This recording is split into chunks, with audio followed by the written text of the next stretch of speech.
Hello everyone, welcome to civil step IAS. So आज के lecture में हम डिस्कस करेंगे पॉलिसी एंड प्रोग्राम से रिलेटेड जो भी करंट अफेयर्स में रहा है और जो आपके यूपीएससी के लिए रेलेवेंट है, that we will discuss in detail.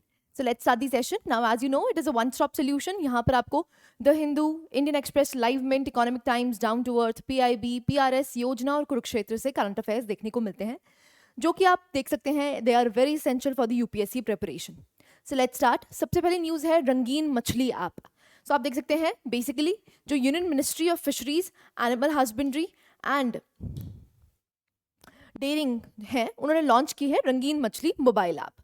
Basically ये किसके लिए है? ये है growing needs of ornamental fishery sector.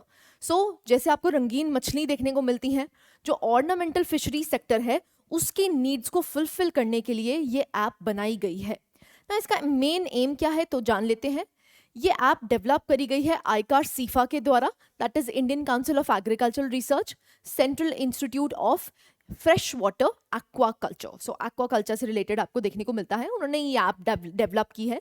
Basically इनका सपोर्ट मिला है प्रधानमंत्री मत्स्य संपदा योजना से, जो कि आज के सेशन में ही हम रीड करेंगे। Now it provides multilingual information. ये क्या प्रोवाइड करती है? मल्टीलिंगुअल इन्फॉर्मेशन प्रोवाइड करती है।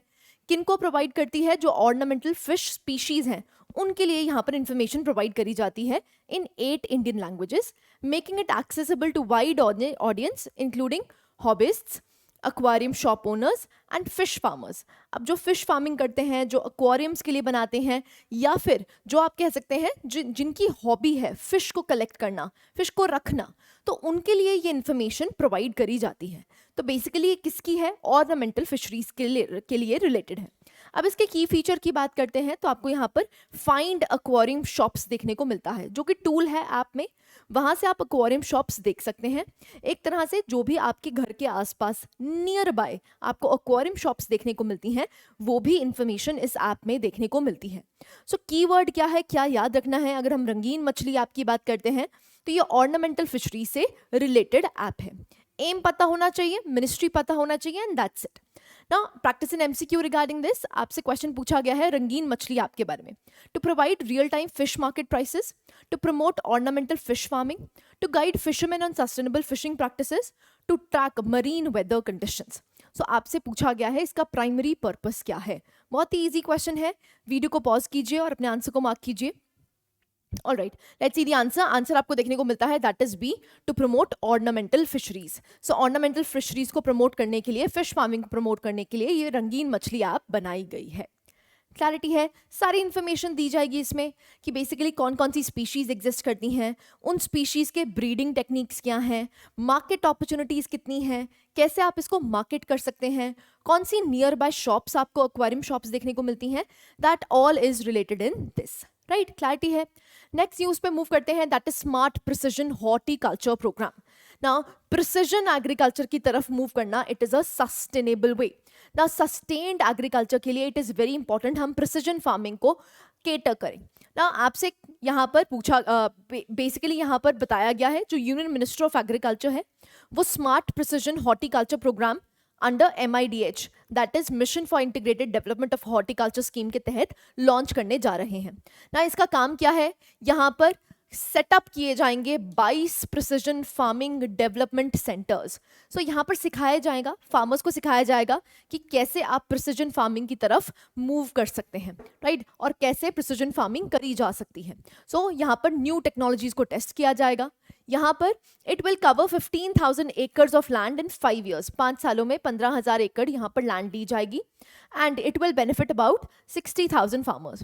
एट प्रेजेंट जो एग्रीकल्चर इंफ्रास्ट्रक्चर फंड है विच वॉज लॉन्च्ड इन 2020, उसमें प्रोविजन आपको देखने को मिलती है for financing the infrastructure projects for smart and precision agriculture. Right, so आप देख सकते हैं अगर हम AIF की बात करते हैं जो कि एग्रीकल्चर इंफ्रास्ट्रक्चर फंड है, जो इंडिविजुअल फार्मर्स हैं as well as farmers communities such as farmer producer organizations, primary agriculture credit societies and SHGs are eligible for loans with an interest subvention of 3% for using technological solutions for farm practices.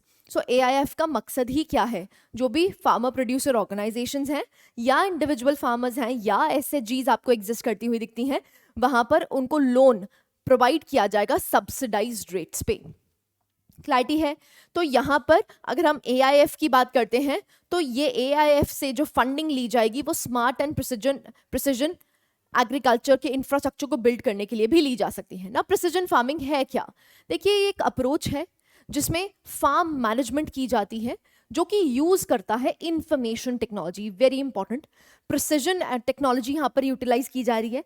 So IT sector को, technology को utilise करके हम क्या करना चाहते हैं, जो crop है, जो सॉइल है, एग्जैक्टली जो उनको चाहिए ना वो प्रोवाइड कर सकें ना। मान लीजिए कोई सॉइल है जिसमें नाइट्रोजन की कमी है लेकिन फॉस्फोरस और पोटाशियम अच्छा खासा एग्जिस्ट करता है, तो बेसिकली हमें प्रिसाइजली पता हो कि भाई ये सॉइल में कमी है, इस सॉइल को जरूरत क्या है।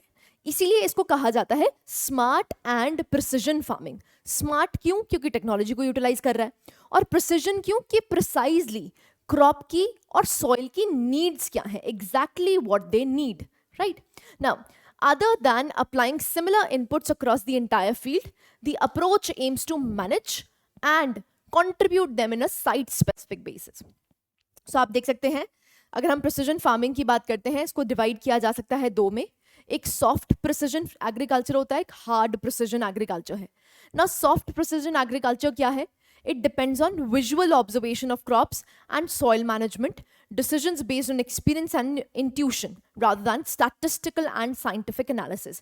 ना scientific analysis आपने नहीं किया, आपको देख के, क्योंकि आपको इतना एक्सपीरियंस है फार्मिंग में कि आपको देख के पता चल जाता है कि हाँ इसमें ये कमी हो रही है। आपने कोई साइंटिफिक टूल्स को यूटिलाइज नहीं किया है, कोई साइंटिफिक टेक्नोलॉजी को यूटिलाइज नहीं किया है। ऑन दी अदर हैंड जब हम हार्ड प्रिसिजन फार्मिंग की बात करते हैं, यहाँ पर मॉडर्न टेक्निक्स को यूटिलाइज किया जाता है और यहाँ पर टेक्नोलॉजी को यूटिलाइज करके पता लगाया जाता है कि क्रॉप की और सॉइल की एग्जैक्ट नीड्स क्या हैं, right. So that is precision farming. बहुत ही सिंपल सा कॉन्सेप्ट है, आप as the name suggest smart and precision farming ना। इसके लिए गवर्नमेंट इनिशिएटिव्स कौन कौन से लिए गए हैं तो आप देख सकते हैं India digital ecosystem of agriculture. तो यहाँ पर हम क्या कोशिश कर रहे हैं एग्रीकल्चर को डिजिटाइज करने की। ऐसे ही national e governance plan in agriculture, जिसमें हम कोशिश कर रहे हैं आर्टिफिशियल इंटेलिजेंस को, बिग डेटा एनालिसिस को यहाँ पर यूटिलाइज किया जाए। ऐसे ही ई-नैम ना, ई-नैम की अगर बात करते हैं, जितनी भी APMCs आपको देखने को मिलती है, यहाँ पर नेशनल लेवल पे मार्केट को जनरेट करने की बात की गई है through using technology, that is e NAM. ऐसे ही PM किसान स्कीम की बात करते हैं तो यहाँ पर भी आप देख सकते हैं DBT प्रोवाइड किया जाता है, टेक्नोलॉजी प्रोवाइड कर जाती है जिससे कि फार्मर्स को यहाँ पर बेनिफिट हो सके। ऐसे ही integrated scheme for agriculture marketing, जिसको हम एग मार्केट नेट का कहते हैं। सो आप यहाँ पर देख सकते हैं जो मार्केटिंग इंफ्रास्ट्रक्चर है, वहाँ पर जो भी फार्मर्स हैं या इंडस्ट्री है उनके लिए जो इंफ्रास्ट्रक्चर बिल्ड किया जाता है वो आपको देखने को मिलता है, दैट इज एग्रीकल्चर मार्केटिंग। ऐसी मोबाइल ऐप्स काफ़ी सारी आपको आईकार से देखने को मिलती हैं, जैसे अभी हम पढ़ के आए रंगीन मछली ऐप भी आपको देखने को मिलती है। ऐसे आईकार ने बहुत सारी ऐप्स भी जनरेट किए हैं। ऐसे ही सॉइल हेल्थ कार्ड की स्कीम ना, सॉइल हेल्थ कार्ड स्कीम आपको देखने को मिलता है। जो सॉइल की हेल्थ है उसको मापने के लिए टेक्नोलॉजी यूटिलाइज की जाएगी और एक कार्ड जनरेट कर दिया जाएगा कि आपकी सॉइल की हेल्थ कैसी है, राइट। ऐसे ही प्रमोशन ऑफ प्रिसिजन फार्मिंग, जैसे ड्रिप इरिगेशन, राइट। ऐसे ही हमारी गवर्नमेंट का स्कीम भी आपको देखने को मिल रही है जो इरिगेशनल फैसिलिटीज को भी प्रिसिजन इरिगेशन की तरफ मूव करना चाह रहे हैं, राइट। ऐसे ही नैनो यूरिया आपको देखने को मिल रहा है। सो बेसिकली हम क्या कर रहे हैं, प्रिसिजन फार्मिंग की तरफ मूव कर रहे हैं। तो वेरियस स्कीम्स आपको देखने को मिलती हैं that are related to precision farming. Clarity है। सो ये कुछ गवर्नमेंट इनिशिएटिव्स हैं that are related to precision farming. Next news पे मूव करते हैं, दैट इज सुभद्र योजना ना। सुभद्र योजना की बात करते हैं तो prime minister Narendra Modi launched the Odisha government's flagship initiative, that is Subhadra scheme, which will be largest women centric initiative in the state. तो ओडिशा में यहाँ पर प्राइम मिनिस्टर नरेंद्र मोदी ने इसको लॉन्च किया है। इसका नाम बेसिकली एम क्या है वो देख लेते हैं। जो स्कीम है it is named after goddess Subhadra, जो कि यंगर सिबलिंग है किसकी, लॉर्ड जगन्नाथ की, the presiding deity at Odisha. As you know वहाँ पर आपको जगन्नाथ टेम्पल देखने को मिलता है, जगन्नाथपुरी। वहाँ पर जो गॉडेस है जो कि सिबलिंग है लॉर्ड जगन्नाथ की, उनके नाम पे ही सुभद्रा योजना चलाई गई है। अब इसकी स्कीम में करा क्या जाएगा, यहाँ पर 50,000 will be provided over 5 years to 1 crore poor women aged 21 to 60। Now that is why it is known as it would be the largest women centric initiative in the state। तो 50,000 यहाँ पर आप देख सकते हैं प्रोवाइड किया जाएगा over 5 years to 1 crore, 1 crore poor women जो कि एज हैं 21 से लेकर 60 तक, उनको दिया जाएगा. एंड अ टोटल ऑफ 10,000 पर एनम will be paid in 2 instalments. 5,000 each के आपको देखने को मिलेगा, एक राखी पे, राखी पूर्णिमा डे पे, और एक इंटरनेशनल विमेन्स डे पे. And women who are receiving assistance of 1,500 or more per month or 18,000 or more per year under any other government scheme will be ineligible for inclusion under Subhadra. जिनकी already यहाँ पर scheme चल रही है और उनको 1,500 या 18,000 पर एनम मिल रहा है, वो इनएलिजिबल हो जाएंगी. और जो मनी है it will be directly to the beneficiaries Aadhaar enabled digital single holder bank account. तो as you know bank accounts किसके साथ जुड़े हुए हैं, आपको देखने को मिलता है वो आधार के साथ लिंक्ड है, तो डीबीटी यहाँ पर सीधा करा जाएगा. क्लैरिटी है. सो ये किसकी स्कीम है, ओडिशा स्टेट स्पेसिफिक स्कीम आपको देखने को मिलती है, दैट इज सुभद्र योजना. नेक्स्ट हम मूव करते हैं ऑपरेशन सद्भाव के बारे में. नाउ यहाँ पर ऑपरेशन सद्भाव लॉन्च किया गया है जो कि एक humanitarian assistance and disaster relief है to Laos, Myanmar and Vietnam. तो लाओस, म्यांमार, वियतनाम में आपको स्फीयर फ्लडिंग देखने को मिली.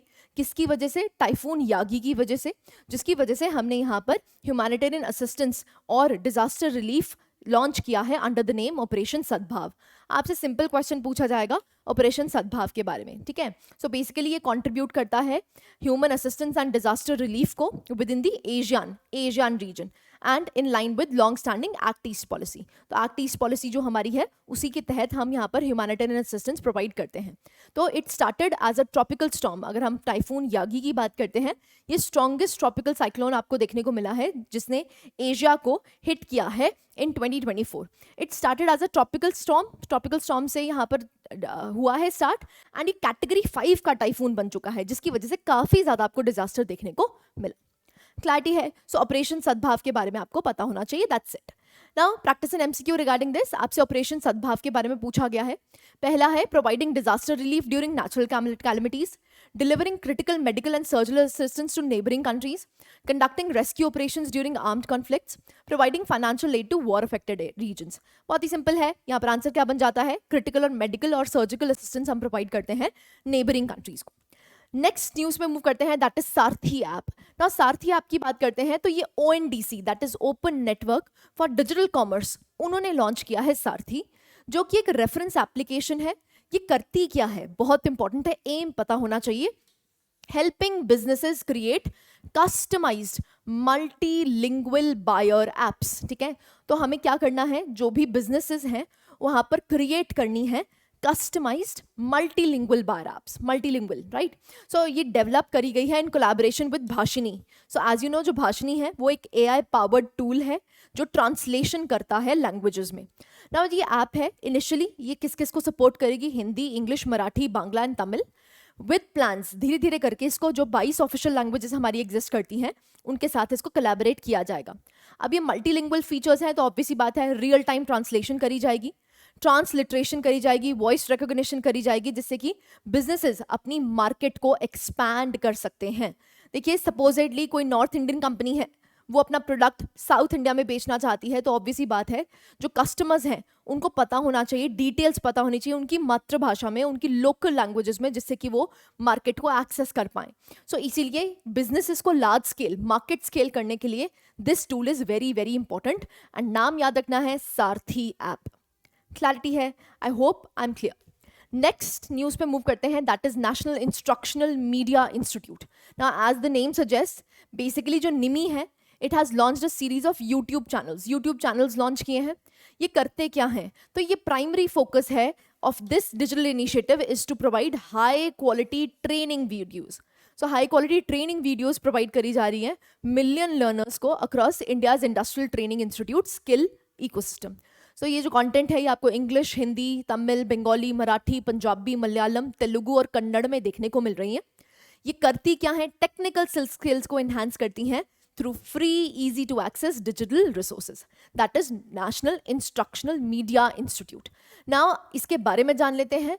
तो इसको पहले सिमी कहा जाता था and it was established in 1986. बहुत इंपॉर्टेंट है, याद रखना है.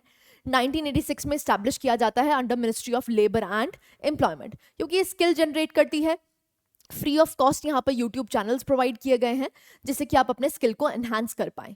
सो ये ऑटोनॉमस इंस्टीट्यूट है. किसके तहत काम करता है? Ministry of skill development and entrepreneurship after gaining it's autonomous status in 1999. ना ये जो इंस्टीट्यूट है ये प्रोवाइड करता है content, instructional material for vocational ecosystem. वही वोकेशनल इकोसिस्टम को क्रिएट करने के लिए, स्किल एनहांसमेंट के लिए आपको ये निमी देखने को मिल रहा है. सो देख सकते हैं आप, जो निमी है ये प्रोवाइड करता है e content through Bharat skill portal. Bharat skill portal के थ्रू भी ये आपको स्किलिंग प्रोवाइड करता है.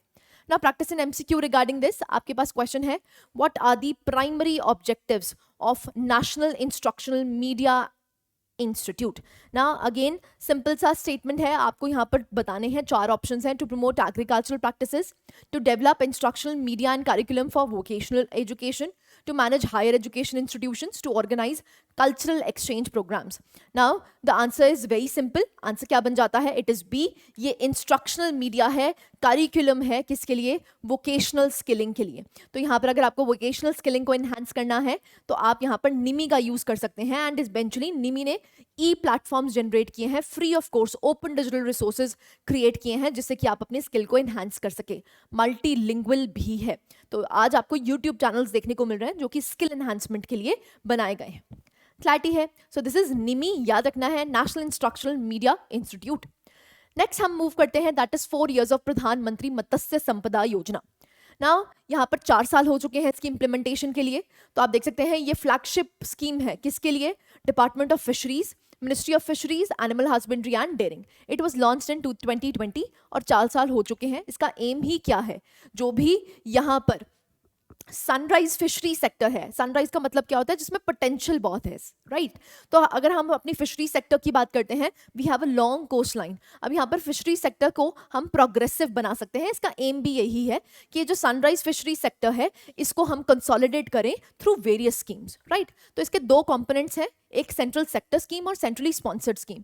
ना सेंट्रली स्पॉन्सर्ड स्कीम की बात करते हैं तो एज यू नो यहाँ पर फंडिंग दोनों प्रोवाइड करते हैं, रेशो में, centre as well as state. तो यहाँ पर देख सकते हैं इसको फर्दर सेग्रीगेट किया गया है. देख सकते हैं आपके components, enhancement of production and productivity, infrastructure and post harvest management and fisheries management and regulatory framework. इन तीनों को सेंट्रली स्पॉन्सर्ड स्कीम कंपोनेंट के तहत रखा गया है. तो 2 कंपोनेंट्स हैं, एक सेंट्रल सेक्टर जहां पर 100% फंडिंग सेंटर देता है और दूसरा कंपोनेंट है सेंट्रली स्पॉन्सर्ड. सेंट्रली स्पॉन्सर्ड में भी आपको ये सब कंपोनेंट्स देखने को मिलते हैं जिसमें आपको रेशो देखने को मिलती है, funding from both the centre as well as the state.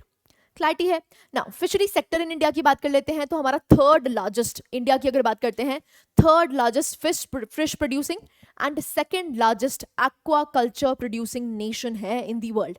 So that is why it is known as sunrise sector. Sunrise का मतलब क्या होता है? जिसमें पोटेंशियल आपको काफी ज्यादा देखने को मिलता है. Now India 4th largest exporter है किसका? फिश एंड फिशरीज प्रोडक्ट्स का, with a growth in exports of 26.73%. Andhra Pradesh को लार्जेस्ट फिश प्रोड्यूसर कंट्री कहा जाता है. Very important for your prelims, पूछा जा सकता है. जब हम फिश प्रोड्यूसर कंट्री की बात करते हैं तो सबसे ज्यादा स्टेट कौन सी फिश प्रोड्यूस करता है? सो बेसिकली यहाँ पर आंध्र प्रदेश, 2nd नंबर पे वेस्ट बंगाल, 3rd नंबर पे आपको गुजरात देखने को मिलता है. इन टर्म्स ऑफ एम्प्लॉयमेंट की अगर बात करते हैं 30 मिलियन पीपल इस इंडस्ट्री में एम्प्लॉयड है. डिपार्टमेंट ऑफ फिशरीज की अगर बात करते हैं तो प्रधानमंत्री मत्स्य संपदा योजना की अगर बात करते हैं तो ये फ्लैगशिप प्रोग्राम बन जाता है किसके लिए? फिशरीज सेक्टर के लिए. ना practice in MCQ regarding this, आपसे क्वेश्चन पूछा गया है. प्रधानमंत्री मत्स्य संपदा योजना के बारे में पूछा गया है. It will B implemented over a 5-year term from 2020 to 24-25 in all the states, union territories. More than 50% of the total estimated investment in Pradhan Mantri Matsya Sampada Yojana is earmarked for creation and upgradation of fisheries infrastructure facilities. The scheme plans to reduce post-harvest losses from the present high of 25% to about 10% by modernizing and strengthening value chain. आपको यहाँ पर बताना है कौन सी statements correct हैं. 1 only, 1 and 2 only, 1 and 3 only, और is it D 3 only? हाँ जी, video को पॉज कीजिए और अपने आंसर को मार्क कीजिए. Alright, let's see the answer. Answer देख लेते हैं. आंसर आपको देखने को मिलता है इट इज 1 and 3, क्योंकि यहाँ पर 50% नहीं है बट 42% है. Now these statements are been taken from PIB, exact PIB से कॉपी करी गई हैं. एंड इवेंचुअली जब आप प्रीवियस ईयर क्वेश्चंस देखेंगे, जो भी स्कीम्स पूछी गई हैं वो पीआईबी से डायरेक्टली पूछी गई हैं। तो ये स्टेटमेंट्स भी मैंने पीआईबी से ही उठाई हैं। तो आपको पता होना चाहिए 50% नहीं बट 42% है। बाकी स्टेटमेंट बिल्कुल ठीक है। यहां पर भी आपको परसेंटेज याद रखना पड़ेगा। जो पोस्ट हार्वेस्ट लॉसेस है हमने 25% से 10% तक उसको रिडक्शन करनी है। क्लैरिटी है? सो आंसर क्या बन जाता है? 1 and 3 ओनली। सो आंसर बन जाता है सी। क्लैरिटी है ना? This was the news all about. So basically हम यहाँ पर जितनी भी स्कीम्स जो प्रीवियस 1 वीक में आपके चली हैं उसको हमने कवर कर लिया है। So this was it from my side. I hope you like the lecture. Thank you very much.